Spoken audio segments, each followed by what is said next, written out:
everyone. My name is Erinda Bllaca, Executive Director of the Albanian Institute for Activism and Social Change, an NGO that has actively shaped concrete interventions with regards to rehabilitation and reintegration of the returned FTFs into the Albanian society. To contextualize the history behind the numbers, Albania enumerates 144 individuals that traveled to conflict zones. Of those, 35 were voluntarily returning to the country, and other 37, mostly children and women, mothers, were repatriated through government-led missions. The Institute in early 2019 started the pilot phase of a rehabilitation program, which turned to be a very important initiative. We targeted 9 families, altogether 23 children and 6 adults, representing individual FTFs coming on a voluntary basis back to the country. The initial phase was dedicated to tailor screening instruments for all the categories and identify and train the professionals that would be working in the field.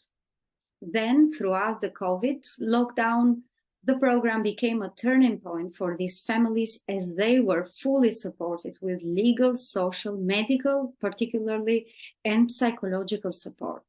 They established a level of trust with the case managers, which continued throughout the development and the implementation of the treatment plans. We decided that in order to overcome stigma and labeling for these families, we would include with these target families also families in extreme social conditions. Furthermore, to reduce positive discrimination, we dedicated a lot of awareness to communities, preparing and ensuring that the returned family would need reintegration, rehabilitation into the families of origins, first of all, and most importantly, and children returning back to schools while parents going to work on a daily basis. For over 3 years, we turned this pilot initiative into a good practice, which is now incorporated into national action plans for each repatriation missions.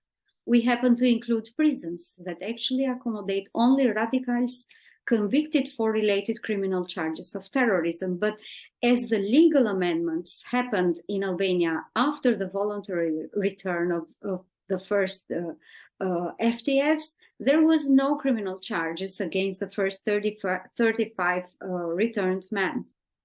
Such a soft approach was also held with the government-led returnees that follow a coordinated system of a priority setting and risk and needs assessment that helped local municipal services to effectively return them into the communities. But it was not easy. At least it was not always easy. During the COVID, together with the families, staff got sick.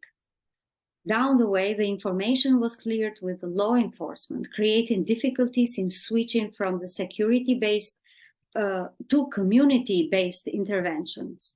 And this was a lesson learned. Today, there are different types of interventions and different types of challenges. We aim to keep the good work going on. We also aim to keep the children that have experienced so much trauma out of the crime and the violence. We aim to keep parents motivated to work and have a decent life. And this is another phase that we need to keep a whole of society approach into local dimension with no big words, no politicization of the interventions, but clear support, direct support to the most needed people, and in full compliance with respect for human rights and dignity.